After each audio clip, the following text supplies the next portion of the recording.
नमस्कार, मैं हूं संतोष। सिटी न्यूज़ वैन रीवा की सांध्यकालीन समाचार सेवा में आपका स्वागत है। प्रस्तुत हैं आज के मुख्य समाचार। रीवा में मात्र 50 घंटों में 25 लोगों ने मिलकर किया ऑक्सीजन प्लांट को चालू। रोज 100 सिलेंडर ऑक्सीजन होगी तैयार। राज्य मंत्री रामखेलावन पटेल का दावा, रीवा में एक सप्ताह के लिए अतिरिक्त ऑक्सीजन का है स्टॉक। विचाराधीन कैदी की अस्पताल में हुई मौत, परिजनों का अस्पताल गेट पर हंगामा। खबरें अब विस्तार से। रीवा में महज 50 घंटे के अंदर 25 लोगों ने मिलकर ऑक्सीजन प्लांट चालू करने का कारनामा कर दिखाया। इस प्लांट से प्रतिदिन 100 सिलेंडर ऑक्सीजन बनकर तैयार होगी। इससे जहां ऑक्सीजन की किल्लत दूर होगी, वहीं एसएस मेडिकल कॉलेज रीवा आत्मनिर्भर भी बनेगा। इस प्लांट को बनाने में 89 लाख रुपए का खर्च आया है। देश में इस समय ऑक्सीजन सबसे बड़ी जरूरत बनकर सामने खड़ी है। ऑक्सीजन की किल्लत इस कदर है कि विदेशों से मंगाना पड़ रहा है। श्याम साहब मेडिकल कॉलेज में भर्ती सैकड़ों कोविड मरीज को इस ऑक्सीजन से दो चार होना पड़ रहा था। इस समय ऐसी परिस्थितियों को देखते हुए श्याम साहब मेडिकल कॉलेज ने सुपर स्पेशलिटी हॉस्पिटल में ऑक्सीजन प्लांट लगाने का बीड़ा उठाया। एक सप्ताह के अंदर टेंडर प्रक्रिया सहित अन्य कार्यवाही पूरी हुई और प्लांट की मशीनरी खरीदी गई। लॉकडाउन की कठिन परिस्थितियों के बावजूद दिल्ली से मशीनें लाकर इंजीनियरों ने यहां इंस्टॉल कर दी। देखते ही देखते महज 50 घंटे में प्लांट को इंजीनियर और टेक्नीशियनों की मदद से चालू कर दिया गया। ऑक्सीजन प्लांट को लगाने में 89 लाख रुपए का खर्च आया है। इस प्लांट में 100 सिलेंडर प्रतिदिन ऑक्सीजन बनेगी। इस उपलब्धि से सुपर स्पेशलिटी हॉस्पिटल सहित संजय गांधी मेमोरियल हॉस्पिटल को ऑक्सीजन मिल सकेगी। आपको जानकर हैरानी होगी कि इस ऑक्सीजन को बनाने में कोई खर्च नहीं आता। वातावरण में मौजूद ऑक्सीजन को मशीनें शुद्ध कर सिलेंडर में भर देती हैं। हॉस्पिटल में ऑक्सीजन प्लांट लगाने से रीवा संभाग के कोविड मरीजों को राहत मिलेगी। उन्हें ऑक्सीजन के लिए इधर उधर नहीं भटकना पड़ेगा। हम आपको बता दें कि इस प्लांट को लगाने में अहम भूमिका Rewa collector doctor Ilaiyaraaja T एवं रीवा विधायक राजेंद्र शुक्ला सहित अन्य समाज सेवियों एवं तकनीशियनों के सहयोग से ये कार्य महज 50 घंटे में पूरा करने में सफलता प्राप्त की है। हम आपको बता दें कि इससे सुपर स्पेशलिटी अस्पताल में भर्ती मरीजों को ऑक्सीजन निर्बाध रूप से मिलेगी। वहीं इसके अलावा जरूरत पड़ने पर संजय गांधी अस्पताल में भर्ती मरीजों को भी प्रदान की जाएगी। सुपर स्पेशलिटी अस्पताल में लगाया गया नया ऑक्सीजन प्लांट बिंद के लोगों के लिए बड़ी राहत प्रदान करने जैसा है। कारण ये है कि यहाँ उपचार के लिए कुशल चिकित्सक भवन एवं अन्य इंफ्रास्ट्रक्चर तो उपलब्ध करा दिए गए, लेकिन ऑक्सीजन के लिए दूसरे जिलों पर निर्भरता रहती थी। इस पर ध्यान नहीं दिया गया। फिलहाल विषम परिस्थितियों में निर्मित होते ही सुपर स्पेशलिटी अस्पताल में नया ऑक्सीजन प्लांट लगाने जिला कलेक्टर डॉक्टर इलैयाराजा टी की सराहनीय पहल सफल रही। जानकारों की माने तो इसी तरह से और भी नए प्लांट लगाने का विचार शुरू हो गया है। इस संबंध में आइए सुनते हैं Rewa collector doctor Ilaiyaraaja T एवं डॉक्टर अवतार सिंह यादव से प्राप्त जानकारी के अंश। इसके साथ साथ एक है ना इवन कल विधायक जी एंड सभी है ना बहुत सारे है ना वेल विशर्स हैं, पब्लिक सपोर्टर्स हैं। उन लोगों ने अपना पैसा के माध्यम से पब्लिक सपोर्ट से 100 सिलेंडर्स का है ना एक प्लांट हमारे मेडिकल कॉलेज में स्थापित किए हैं। वो सुपर स्पेशलिटी में स्थापित किया हुआ है। उसका है ना प्रोडक्शन है जो ना चालू हो गया है। अभी पूरी सुपर स्पेशलिटी हॉस्पिटल है, कहाँ हम लोग ने मेडिसिन डिपार्टमेंट, ऑर्थोपेडिक्स और सर्जरी डिपार्टमेंट को शिफ्ट किया है। अराउंड 70 के ऊपर है ना पेशेंट्स है ना ऑक्सीजन ले रहे हैं। वो पूरा ऑक्सीजन सप्लाई है ना इसी प्लांट से सप्लाई कर रहे हैं। अदरवाइज़ ये और मेडिकल कॉलेज दोनों ऑक्सीजन सप्लाई ना इंटरलिंक्ड है। जब भी ज़रूरी है तो मतलब हम लोग इसका 100 सिलेंडर्स है ना पर डे का ये पूरी सप्लाई हम लोग वहाँ भी है ना ले सकते हैं। कोविड में जैसे ऑक्सीजन की कमी हो रही थी तो उसके हम प्रयास कर रहे थे कि ऑक्सीजन को कहाँ से और ज़्यादा मात्रा में ली जाए। तो मीटिंग में एक डिसीजन हुआ कि एक ऑक्सीजन कंसनट्रेटर प्लांट लगवा लिया जाए। उसके लिए शॉर्ट टेंडर किया गया। जैसे ही टेंडर वो हुआ, जिस दिन टेंडर फाइनल हुआ उसी दिन ऑर्डर किया, संपर्क किया गया। तो इनने बोला कि मेरे पास मशीन रेडी रखी हुई है और मेरे को आप बस परमिशन दे दीजिए। लॉकडाउन है, दिल्ली से लाना, दिल्ली शहर में पर वैसे ही लॉकडाउन लगा हुआ है। तो इनको जैसे ही परमिशन दी उसी दिन ये लोग निकले तो करीबन 1.5 दिन लगा इनको सारी मशीनें इकट्ठे करके और यहाँ पहुँचने तक। जैसे ही नीरज सिंह अपनी टीम के साथ यहाँ आए तो जो उनने नेसेसरीज अपनी बताई तो कलेक्टर साहब ने हमारे इलैया राजा साहब ने बिल्कुल उस टाइम पे कि ये चीज़ें इनके लिए पहले से प्रिपेयर रखो, जिससे कि ये प्लांट जल्दी से जल्दी तैयार हो जाए। इसके लिए हम एक दिन इंतज़ार करेंगे, मतलब 100 सिलेंडर हमारे पीछे हो। तो सब चीज़ें रेडी थी, जिस दिन आए उसी दिन से काम चालू हुआ। इंजीनियरों की मेरे ख्याल से कम नहीं तो 20 से 25 वर्कर्स की टीम लगी थी। इलेक्ट्रिक सप्लाई का कनेक्शन करना, पावर लाइन डालना, पूरा प्लम्बिंग की फिटिंग करना, इनका सारा सामान उतारना, उनके लिए 2-3 क्रेन, 4 लिफ्टर्स लगाए गए।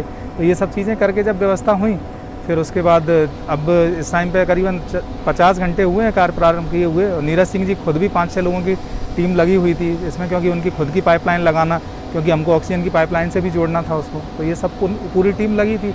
अब सारी टीमों के प्रयास से अब कार्य सफल हो पाया है। इसके साथ साथ 50 सिलेंडर्स है ना की इस कैपेसिटी के लिए डिस्ट्रिक्ट हॉस्पिटल में कंस्ट्रक्शन स्टार्ट हो गया है और उसका प्लेटफॉर्म है ना बनने के लिए शुरू हो गया है। राजीव शासन से जैसे ही है ना मतलब उसका प्लांट आ जाएगा उसको भी इस्टेब्लिश किया जाएगा। प्राइवेट सेक्टर में भी लगातार इसको है ना पहलू हुआ है हमारी जनप्रतिनिधियों के माध्यम से। हमारी रीवा विंध्या हॉस्पिटल दोनों है ना अपना 50-50 सिलेंडर का प्लान्स है ना उन्होंने प्लानिंग किया है। प्रॉबली इस वीक में या 10 डेज़ के अंदर है ना उनका प्लान्स है ना 50-50 सिलेंडर को आ जाएगा। प्राइवेट सेक्टर पे एक 100 सिलेंडर्स पर डे के हिसाब से, एक 500 सिलेंडर्स है ना पर डे के हिसाब से इंडस्ट्रियल एरिया में हम लोगों ने ज़मीन आवंटन की ऑनलाइन की प्रक्रिया है ना पूरी कर दिया है और उनको है ना बता दिया गया है कि तत्काल वो काम चालू कर दे। मेरे पास कहाँ तक जानकारी है उन्होंने तत्काल एडवांस भी दे दिया है और प्लान्स है ना ऑर्डर कर दिया है। सो इसी पेज पे हमारी ना तैयारी है भविष्य को लेकर भी है वो लगातार ना जारी है। मंत्री राम खिलावन का दावा, 1 सप्ताह के लिए अतिरिक्त ऑक्सीजन का है स्टॉक। रीवा के कोविड सेंटरों में भी उपलब्ध है पर्याप्त ऑक्सीजन। रीवा में कोरोना मरीजों की संख्या बढ़ने के कारण संजय गांधी अस्पताल के द्वार मरीजों के लिए बंद किए जाने से जिस तरह से हाहाकार की स्थिति निर्मित हुई थी, इसका वीडियो सहित परिजनों के बयान को दरकिनार करते हुए राज्य मंत्री एवं रीवा के कोविड-19 प्रभारी राम खिलावन पटेल के द्वारा ये कहा गया कि उनके पास 1 सप्ताह के लिए एडवांस में ऑक्सीजन उपलब्ध है। राज्य मंत्री का ये बयान लोगों के लिए राहत का सबब बन सकता है।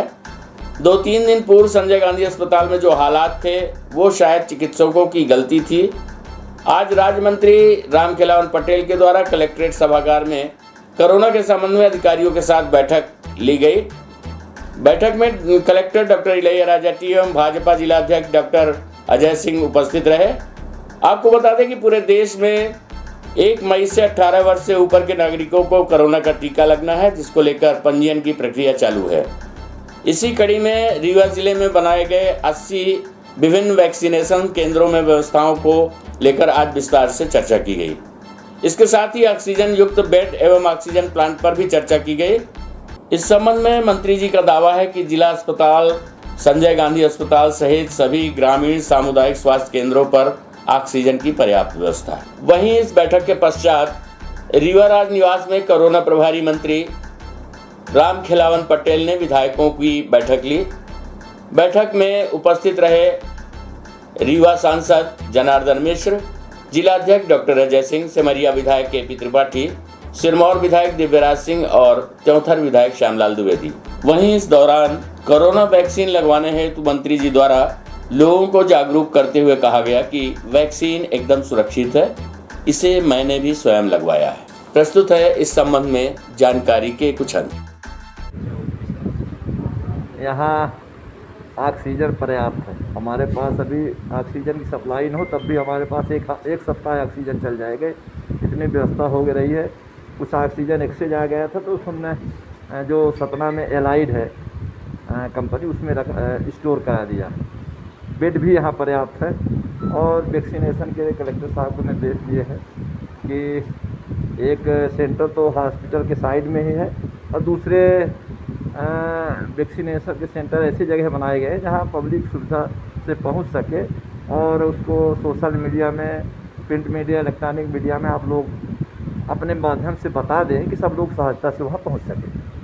कितने वैक्सीनेशन केंद्र हैं अपने जिले में और कितने भी तक पंजीयन कराए जा चुके हैं? लगभग पंजीयन तो प्रदेश में 1,30,00,000 हो गए है ना। यहाँ वैक्सीनेशन सेंटर 30 तक फाइनल हो जाएंगे। कहाँ 80 वैक्सीनेशन सेंटर रीवा में बना दिए गए। जिस तरीके से रजिस्ट्रेशन हुआ है और क्या उतनी पर्याप्त मात्रा में वैक्सीन है अपने पास? देखिए, जितना वैक्सीन उपलब्ध हो जाएगा उतना वैक्सीनेशन हो जाएगा और जैसे जैसे मैंने ये टीका उपलब्ध होते जाएंगे, वैसे वैसे वैक्सीनेशन का काम सतत चलता रहेगा। लोगों को क्या संदेश देंगे वैक्सीनेशन को लेकर के, युवा पीढ़ी खास करके?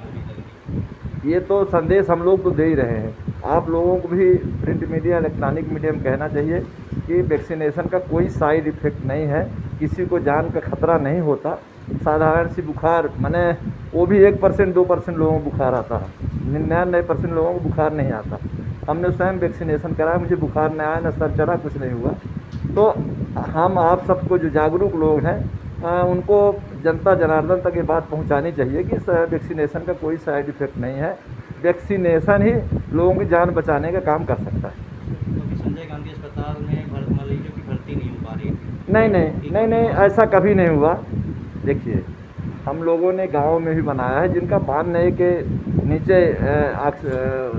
ऑक्सीजन है, उनको अस्पताल में भर्ती करना है। जो बांध नए के ऊपर है, तो हर सिविल अस्पताल में, हर सामुदायिक स्वास्थ्य केंद्र में कोविड सेंटर बनाए गए हैं, वहाँ उनको भर्ती होने का काम करना है। और जो आइसोलेशन सेंटर है वहाँ वो भर्ती हो जाए, वहाँ उपचार होगा।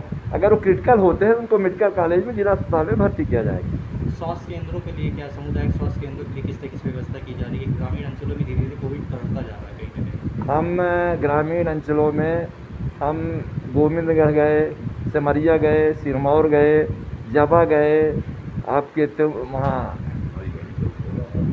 नहीं, जबा गए, तेउथर गए, चाक घाट गए, नई गढ़ी गए, मऊगंज गए, हनुमना गए, गुड़ गए, और सभी जगह 10-10 बेड की ऑक्सीजन बेड की वहाँ व्यवस्था की।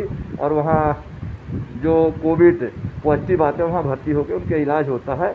जो क्रिटिकल केस होते हैं उनको जिला अस्पताल और मेडिकल कॉलेज वहाँ एम्बुलेंस से यहाँ पहुँचाने का काम होता है। विचाराधीन कैदी की अस्पताल में हुई मौत, परिजनों ने किया हंगामा।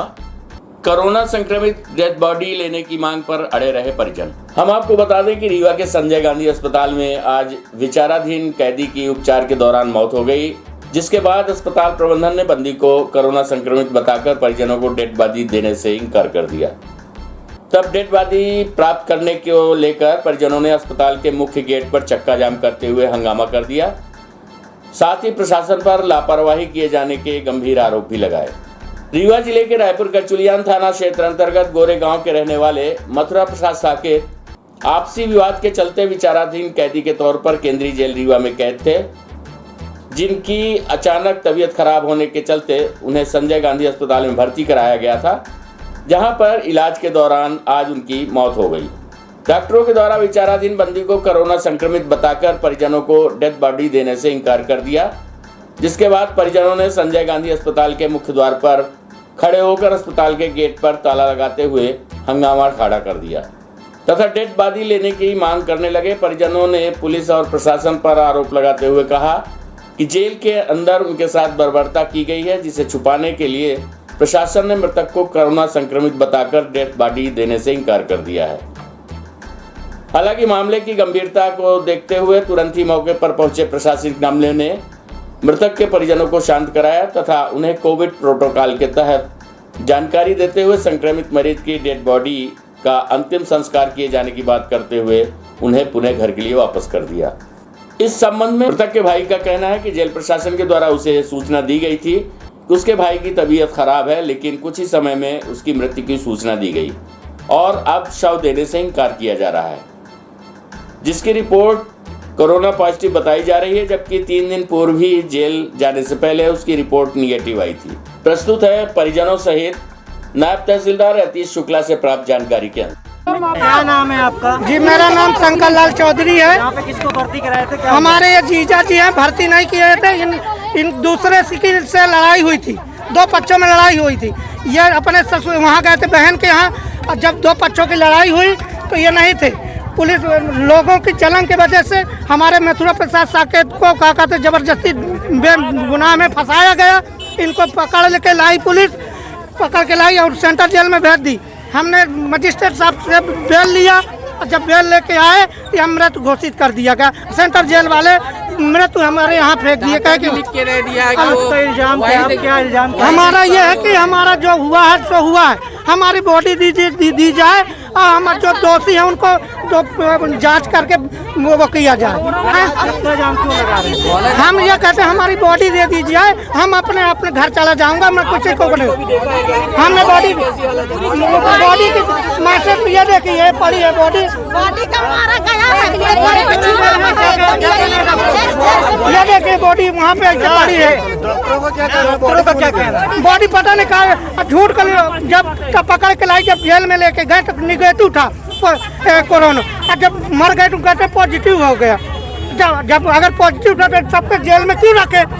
मारा क्या है? क्या हाँ उसमें चोट है और वहाँ हाथ रखी है, ये देखिए इसमें है मथुरा प्रसाद साकेत, मथुरा प्रसाद साकेत गुड़गांव है, रायपुर थाना है। संजय गांधी अस्पताल के गेट पे क्या? हाँ, ये विचाराधीन बंदी थे मथुरा प्रसाद साकेत, रायपुर कचुलियान थाना क्षेत्र अंतर्गत। इनके विरुद्ध मुकदमा चल रहा था गोरगांव गांव में, रायपुर कचुलियान में, और उसी के तहत इनकी कोविड के लक्षण पाए गए थे। जेल में इनकी जांच कराई गई थी। रिपोर्ट जो थी वो वेटिंग में थी और इलाज के लिए सस्पेक्टेड इलाज उसमें यहाँ पे लाया गया था, जिनकी की मृत्यु हो गई थी।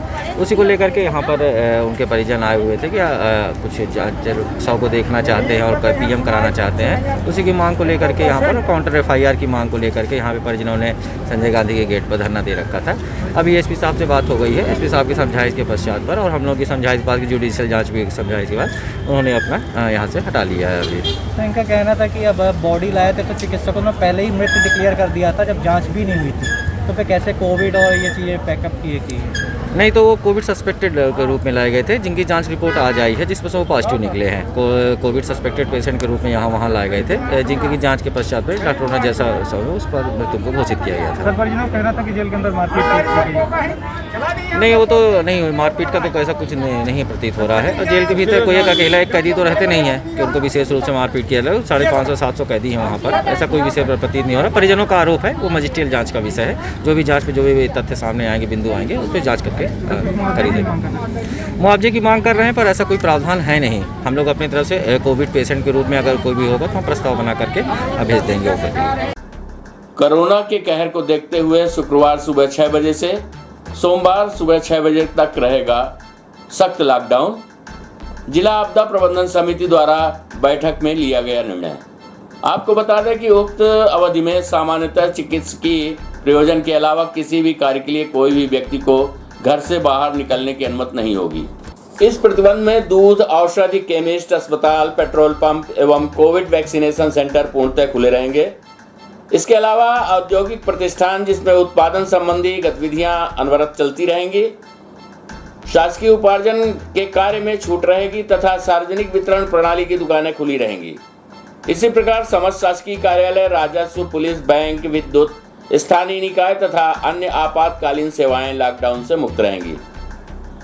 साथ ही यातायात के संबंध में केवल प्रवासी मजदूरों के आवागमन को छोड़कर शेष यातायात सेवाएं पूर्णतः बंद रहेंगी। हम आपको बता दें कि कल 3 दिनों के सख्त लॉकडाउन के दौरान भीड़भाड़ को देखते हुए करहिया सब्जी मंडी सहित समस्त ठेले पर भी प्रतिबंध रहेगा। आइए जानते हैं इस संबंध में Rewa collector doctor Ilaiya Raja T से प्राप्त जानकारी के अंश। लॉकडाउन का पालन होगा, इसमें क्या क्या चीज़ों की छूट दी गई हो, किन चीज़ों पर सख्ती होती है? नहीं, जनता कर्फ्यू है। जनता कर्फ्यू के एक पार्ट में हम लोगों ने 3 दिन का अनुशासन के साथ सभी लोगों से मिलते हुए एक हमको कर्फ्यू को पालन कराना है। इसमें सिर्फ अति आवश्यक सेवाएं ही बहाल रहेगी। उसमें दवा का दुकान रखेगी, हॉस्पिटल्स के लिए प्रॉब्लम कोई नहीं होगा। और वैक्सीनेशन सेंटर्स हैं 1 तारीख से शुरू हो रही है, वो ऑलरेडी रजिस्टर्ड है। उन्हीं लोगों के लिए डेफिनेटली जाने के लिए अलाउड रखेगा। और हमारी केमिस्ट शॉप्स हैं, फार्मास्यूटिकल शॉप्स हैं और पेट्रोल पंप्स हैं।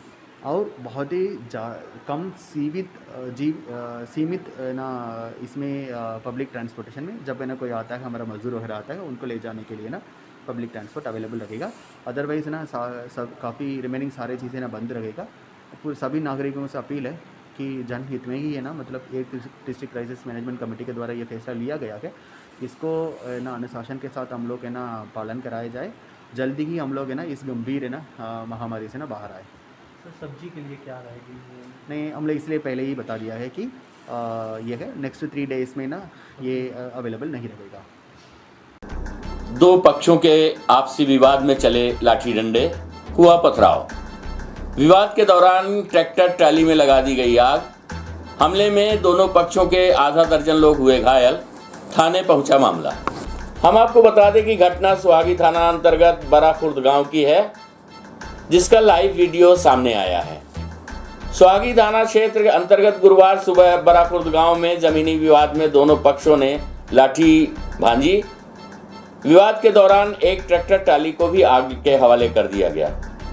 हमले में दोनों पक्षों के 6 लोग घायल हुए हैं। सूचना मिलने के बाद मौके पर पहुंची पुलिस ने दोनों पक्षों पर मामला दर्ज कर लिया है और विवाद के कारणों का पता लगा रही है।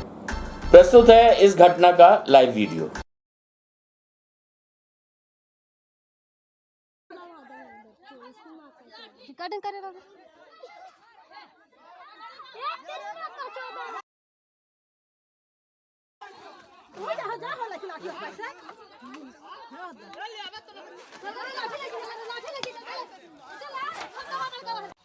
ए लाला तू आवा ही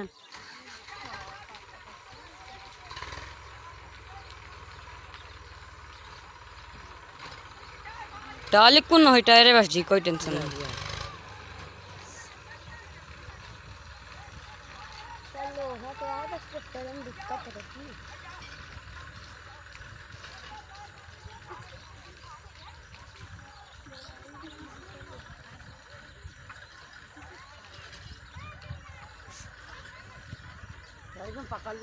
हाँ पकड़ ले है, हो जाए तो पूरा हो जाए तो बैठे मोबाइल कहाँ यार क्यों वाले ले हा?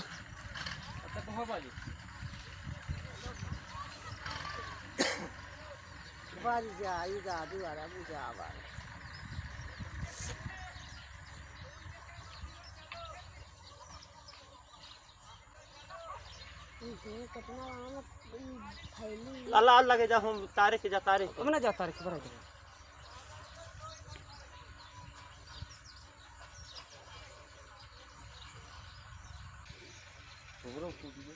हेलो हाँ लगा है कहाँ? हाँ अरे सर यहाँ आग लगा दिए हैं हमारे घर में तुरंत आइए सर, मैं 1000 बार फोन कर रहा हूँ आपके पास। सर यहाँ आग लगा चुके हैं ट्रैक्टर ट्राली में हमारे, और घर में लगाने जा रहे हैं। मारपीट हम लोगों को काफी मारे हैं ये लोग। बड़ा खुर्द से आलोक प्रजापति। हाँ सर ट्रैक्टर बढ़ रहा है, ट्राली बढ़ रही है सर। शत्रुधान बलजीत ट्रैक्टर बढ़ रहा है सर, और हम लोगों को इतना मार दिया है कि और हमारे पिताजी बेहोश पड़े हैं सर। कोई साधन नहीं है सर, यहाँ हम लोग अपंग हैं। 108 में सर आप आइए सर, घर में आग लगाने जा रहे हैं। आज की खबरों में बस इतना ही। कल हम पुनः हाजिर होंगे कुछ नई खबरों के साथ। तब तक के लिए हमें इजाजत दीजिए। नमस्कार।